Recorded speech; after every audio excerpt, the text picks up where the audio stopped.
Today I wanted to show you how to use a Stamp-a-ma-jig and actually what it is.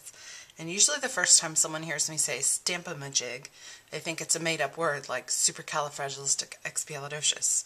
But it's not. It's really called a Stamp-a-ma-jig. And what this is a tool to help you place your stamps quickly and easily exactly where you want them.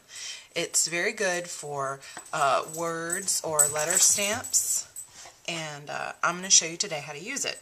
So when you get a Stamp-a-ma-jig, you get this black piece, and it has a place for your finger and thumb right here, or if you're left-handed, it works the same. And on the bottom, you can see it's, well, you probably can't see, but it has a little non-skid pad down here. So you get this, and you get this clear sheet, which mine isn't very clear right now. It needs cleaned. But I'm going to show you how to use this today.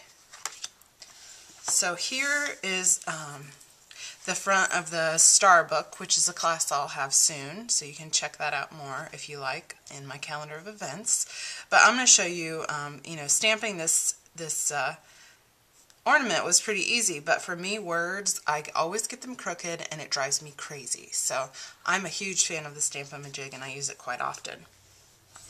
So here I have a piece of cardstock vanilla where I've already stamped the ornament, and then I want to stamp this Christmas greetings. Well, if I just stamp it on there, chances are I didn't mount this exactly the same as what I see here, or that I'll get it crooked.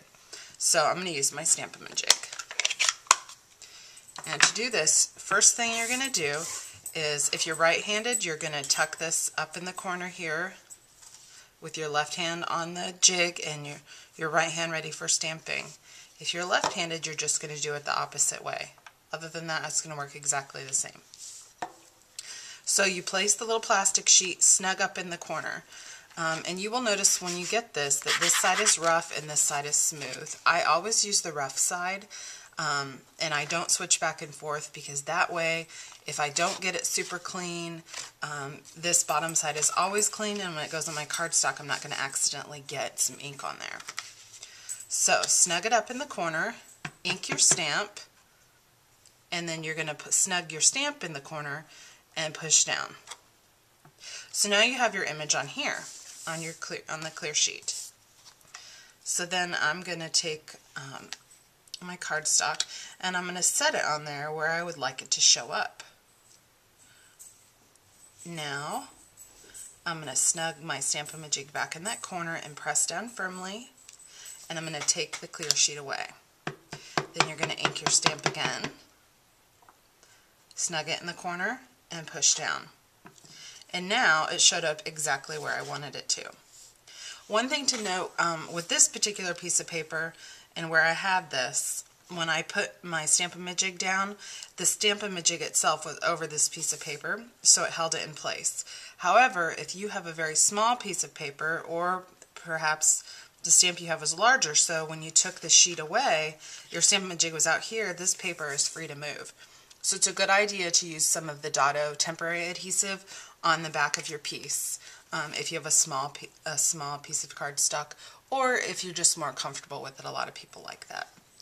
Now, to clean your Stamp-a-ma-jig, I do clean it the same way I do a stamp. Here I have my Stamp and Scrub is wet on this side, and you just rub it on there, and it gets pretty clean, and then you rub it off here, and mine's actually not very wet. Normally, if it were wetter, that would come off all the way. But the other thing I like to do is, it tends to kind of have a residue on it or whatever, and I'm not real good about cleaning it. Sometimes I just use it and set it aside. A Mr. Clean sponge will actually get this thing super clean, so those are good to have for every now and then as well. I hope you'll give the Stamp-a-ma-jig a try. It's definitely something that you kind of forget how to use unless you use it a lot. That's why I wanted to have this video for people to refer to. But it's a tool I love, and I won't stamp without.